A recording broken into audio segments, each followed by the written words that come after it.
Welcome to smart जिकेमा तपाईँहरू सबैलाई स्वागत छ। एडिबिएल लेभल 4 र 5 जिके तयारी अन्तर्गत सेट 14 लिएर उपस्थित भएकी छु। मेरो नाम हो श्रद्धा शेर्पा र स्मार्ट जिके नेपालको पहिलो नम्बर 1 अनलाइन इन्स्टिट्युटमा विभिन्न अनलाइन तयारी कक्षा सञ्चालन भइरहेका छन्।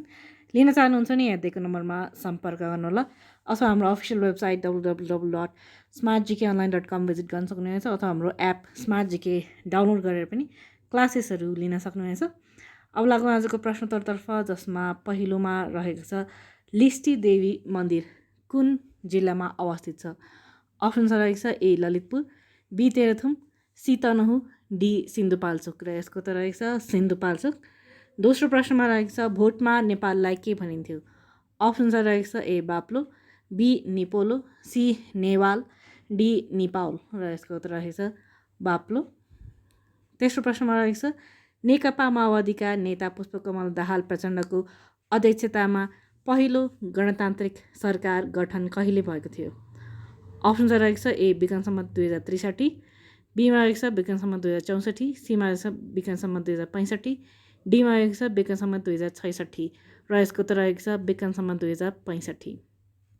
चौथो प्रश्नमा रहेको छ सुनकोशी जलविद्युत आयोजनाले विद्युत उत्पादन कहिलेदेखि सुरु गरेको हो? अप्सन रहेको छ ए सन् 1967, बीमा रहेको छ सन् 1972, सीमा रहेको छ सन् 1979, डीमा रहेको छ सन् 1982 र यसको त रहेको छ सन् 1972। पाँचौँ प्रश्नमा रहेको छ कुमाल भाषा कुन भाषा परिवार अन्तर्गत पर्दछ? अप्सन रहेको छ ए द्रविड, बी आग्नेय, सी भोटबर्मेली, डी भारोपेली र यसको त रहेको छ भारोपेली। त्यस्तै सामना पहाड कसको उपनाम हो?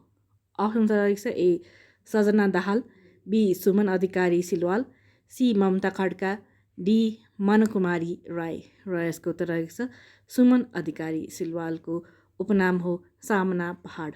त्यस्तै अर्को प्रश्नमा रहेको छ मल्लकालमा पञ्चको मुख्य व्यक्तिलाई के भनिन्थ्यो? अप्सन रहेको छ ए थकाली, बी उमरा, सी उभय, डी प्रधान सेनापति र यसको त रहेको छ थकाली।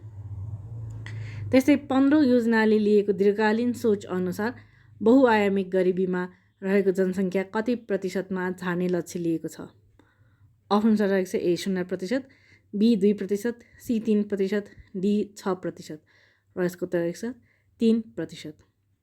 त्यस्तै अति सीमान्तकृत समूह अन्तर्गत पर्ने नेपालको आदिवासी जनजाति कुन हो? अप्सन रहेको छ ए माझी, be Yakha, C Hayu, D ताङ्बे र यसको त रहेको छ माझी।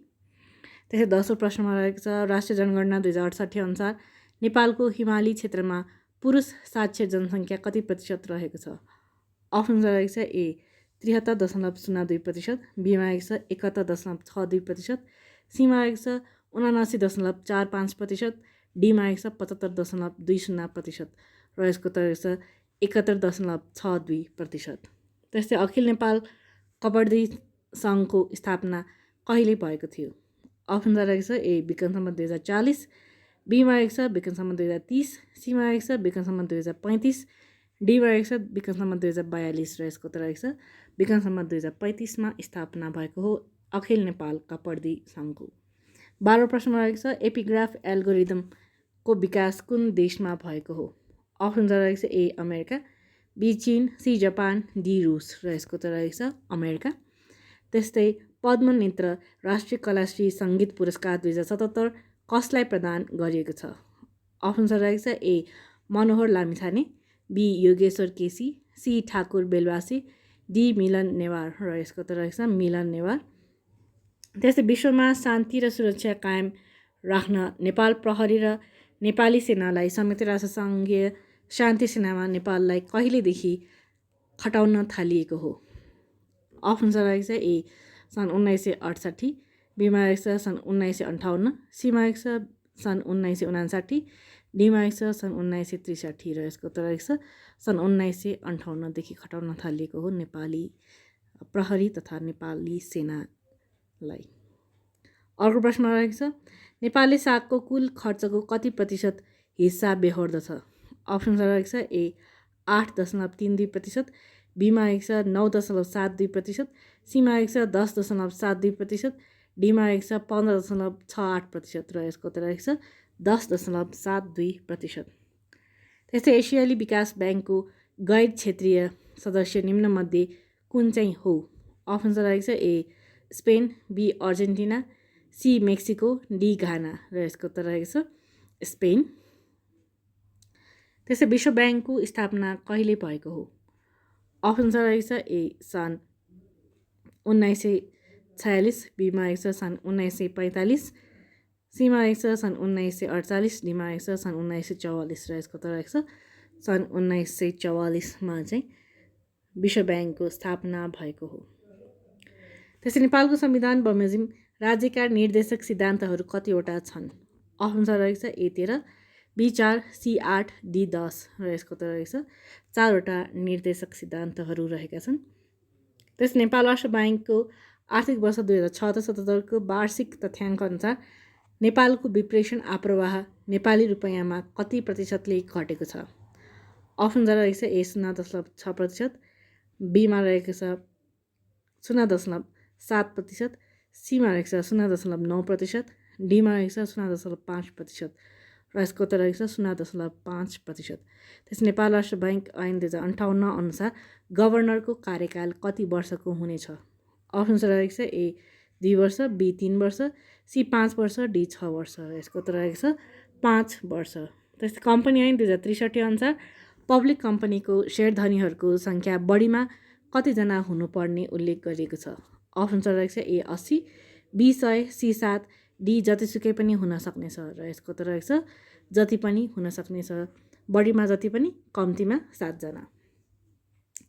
त्यसै 22औं प्रश्नमा रहेको छ ब्याङ्क तथा वित्तीय संस्था सम्बन्धी ऐन 2073 अनुसार ब्याङ्क वा वित्तीय संस्थाको सञ्चालक, कार्यकारी प्रमुख, लेखा परीक्षक, कम्पनी सचिव वा ब्याङ्क वा वित्तीय संस्थाको व्यवस्थापन तथा लेखा सम्बन्धी कार्यमा प्रत्यक्ष रूपले संलग्न व्यक्तिले त्यस्तो पदमा बहाल रहँदाका बखत वा त्यस्तो पदबाट अवकाश प्राप्त गरेको मितिले कति वर्षसम्ममा सम्बन्धित ब्याङ्क वा वित्तीय संस्था वा त्यसको सहायक कम्पनीको धितोपत्र आफ्नो वा आफ्नो परिवारको सदस्य वा अन्य कुनै पनि व्यक्ति वा त्यस्ता व्यक्तिको नियन्त्रणमा रहेको फर्म, कम्पनी वा संस्थाको नाममा वा अन्य व्यक्तिलाई खरिद बिक्री गर्न दिन, धितोबन्धक राख्न लगाउन वा दान बकस लिन दिन, हस्तान्तरण गर्न वा लेनदेन गर्न हुँदैन।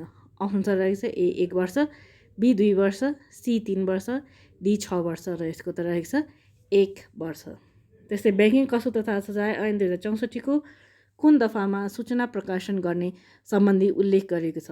अप्सन्स रहेको छ ए दफा 22, बी दफा 23, सी दफा 24, डी दफा 25 र यसको उत्तर रहेको छ दफा 23मा उल्लेख गरिएको छ। त्यसै सम्पत्ति शुद्धिकरण निवारण ऐन 2064को कुन दफामा विद्यमान ग्राहकको पहिचान सम्बन्धी व्यवस्था गरिएको छ? अप्सन्स रहेको छ ए दफा 7 को ङ, बीमा रहेको छ दफा 7 को च, सीमा रहेको छ दफा 7 को छ, डीमा रहेको छ दफा 7 को ज र यसको उत्तर रहेको छ दफा 7 को 6मा उल्लेख गरिएको छ विद्यमान ग्राहकको पहिचान सम्बन्धी व्यवस्था। त्यसै आजको अन्तिम प्रश्नमा रहेको छ कृषि विकास ब्याङ्क लिमिटेड कर्मचारी सेवा विनियमावली 2062 अनुसार रिक्त रहेको लेखापाल वा सोसरह सहायक स्तर तह 4 प्रशासन पदमा कति प्रतिशत खुल्ला प्रतिस्पर्धाद्वारा पदपूर्ति गरिने व्यवस्था छ? अप्सन्स रहेको छ ए 40%, बी 60%, सी 70%, डी 100% र यसको उत्तर रहेको छ 100%। हवस्, यही प्रश्न साथै आजको भिडियो यहीँ टुङ्गाउन चाहन्छु।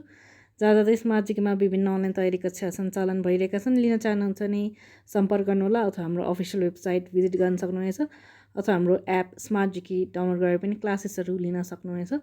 र यदि हाम्रो भिडियोहरू मन परिरहेको छ भने लाइक, सब्सक्राइब, कमेन्ट, सजेस्ट र सेयर गरिदिनुहोला। धन्यवाद।